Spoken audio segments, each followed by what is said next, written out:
Halo semuanya, saya Novriska Intan Sotriata Lelu akan mempresentasikan tentang berbagai sel dan fungsinya. Tugas ini saya buat dengan syarat untuk memenuhi nilai ujian akhir semester saya dalam mata kuliah biologi sel dengan dosen pengampu Dr. Vita Novianti, SSI, M. Biomed.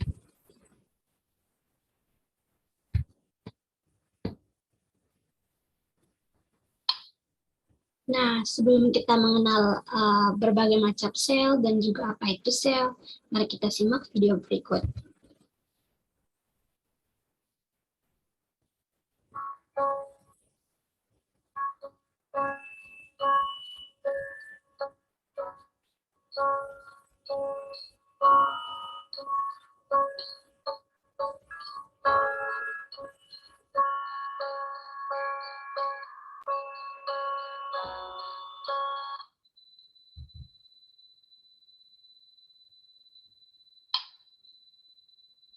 Nah, seperti yang tadi kita lihat, itu ada beberapa sel yang dalam tubuh kita. Nah, setelah itu kita akan mulai mengenal apa itu sel. Teman-teman, sel merupakan unit struktural terkecil dari makhluk hidup yang menyusun serta menjalankan fungsi kehidupan makhluk hidup. Sel terbagi menjadi dua, yaitu uniseluler dan multiseluler. Uniseluler yaitu makhluk hidup yang memiliki satu sel saja, dan multiseluler yaitu makhluk hidup yang memiliki begitu banyak sel dalam tubuh manusia. Sel akan dibentuk menjadi jaringan, lalu jaringan akan membentuk organ, dan organ akan membentuk sistem organ. Intinya, semua makhluk hidup itu memiliki sel yang menjadi inti penyusun hidup mereka.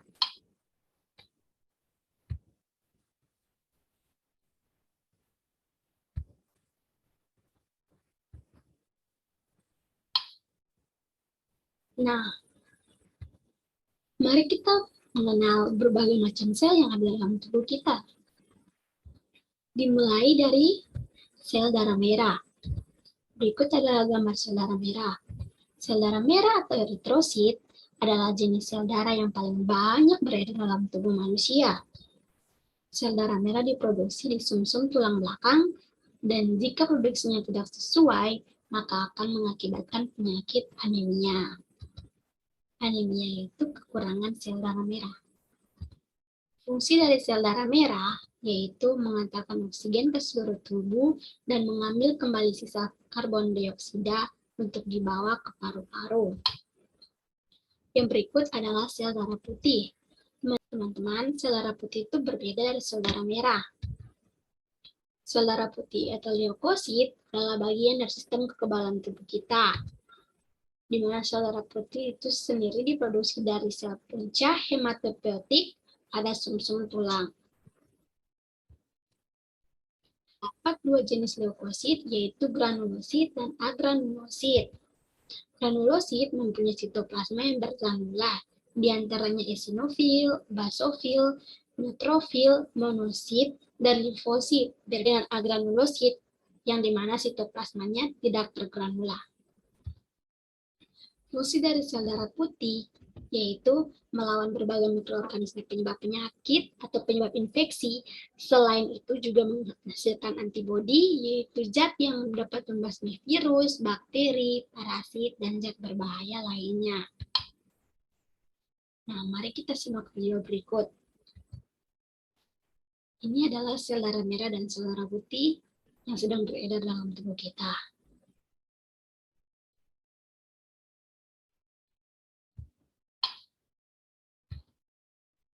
Yang berikut ada sel saraf. Nah, seperti ini bentuk sel saraf. Sel saraf atau neuron adalah unit kerja dari sistem saraf pusat. Terdiri dari 12 nervus kranial, semua nervus spinal, dan juga cabang-cabangnya. Satu sel neuron itu mempunyai satu akson dan juga minimal satu dendrit, di mana akson sendiri berfungsi mengirimkan impuls ke sel saraf, sedangkan dendrit menerima impuls dari sel saraf itu. Fungsi dari sel saraf yaitu sebagai penghantar informasi berupa rangsangan atau impuls ke seluruh tubuh. Nah, Nah, ini adalah sel saraf.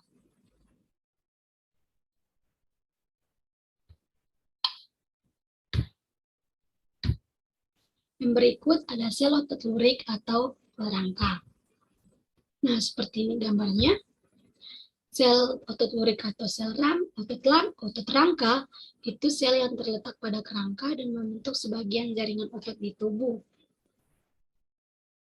Sel otot lurik itu seperti serabut-serabut halus yang memanjang atau yang namanya myofibril. Sel ini memiliki banyak inti sel yang terletak di tepi sel itu.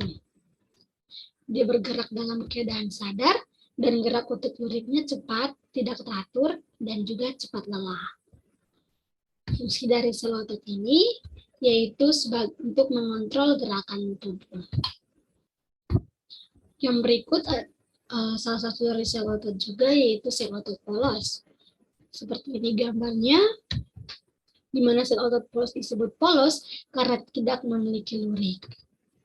Setiap sel otot polos itu memiliki satu inti sel yang terdapat di tengah sel itu. Otot polos juga bekerja secara otomatis atau tidak sadar, kemudian bekerja secara lambat, teratur, dan tidak cepat lelah. Otot ini juga terdapat pada organ-organ seperti perut, usus, dan lainnya.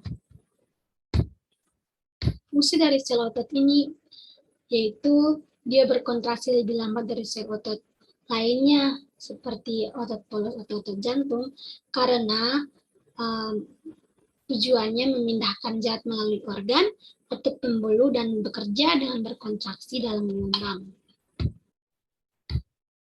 Yang berikut adalah sel otot kardiak atau jantung. Seperti ini gambarnya, sel otot ini berbentuk serabut lurik yang bercabang-cabang. Dia mempunyai satu atau banyak inti sel yang terletak di tengah serabut. Sel otot ini juga bekerja secara otomatis dan di luar kesadaran, tapi dia dipengaruhi oleh persediaan oksigen yang cukup. Dan sel otot ini juga tidak mudah lelah. Fungsi dari sel otot ini yaitu memompa jantung untuk mengedarkan darah ke seluruh tubuh. Yang berikut ada sel epitelium. Sel epitel seperti ini gambarnya. Sel epitel sendiri yaitu sel dari permukaan tubuh seperti kulit, pembuluh darah, saluran kemih, dan juga organ lainnya. Terdapat 8 jenis sel epitel yang ternyata berdasarkan 6 diantaranya berdasarkan jumlah sel dan bentuk sedangkan 2 lagi berdasarkan jenis sel di dalamnya. Seperti fungsi dari sel ini yaitu sebagai penghalang antara bagian dalam dan luar tubuh sehingga dapat melindungi bagian dalam tubuh dari virus. Nah, seperti ini adalah sel jaringan epitel.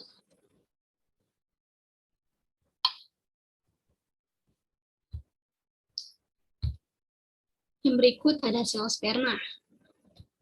Nah, sel sperma atau spermatozoa ini ialah hasil produksi dari testis yang terdiri dari beberapa sel germinal yang sudah matang. Sel sperma ini adalah sel yang dari sel genital dari laki-laki, dari pria. Fungsi dari sel sperma yaitu untuk membuahi sel telur atau ovum untuk melakukan proses pembuahan sehingga terciptanya embrio yang akan berkembang menjadi janin. Yang berikut adalah sel telur atau ovum. Sel telur atau ovum yaitu sel reproduksi pada wanita. Nantinya akan bersama sel sperma untuk melakukan proses pembuahan dan pembentukan janin. Fungsi dari sel ini yaitu untuk memastikan zat kromosom berada dalam lingkungan yang tepat, sehingga memungkinkan terjadinya pembuahan oleh sel sperma. Nah, ini adalah sel sperma yang dilihat dari menggunakan mikroskop.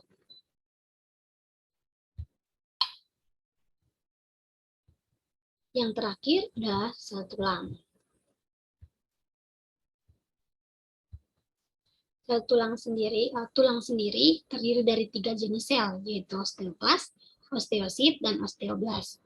Osteoklas itu sel pemijat tulang, osteosit itu sel tulang dewasa, dan osteoblast itu sel pembentuk tulang. Fungsi dari sel ini yaitu sebagai penopang dan menciptakan struktur serta bentuk tubuh manusia, serta melindungi organ vital yang rapuh.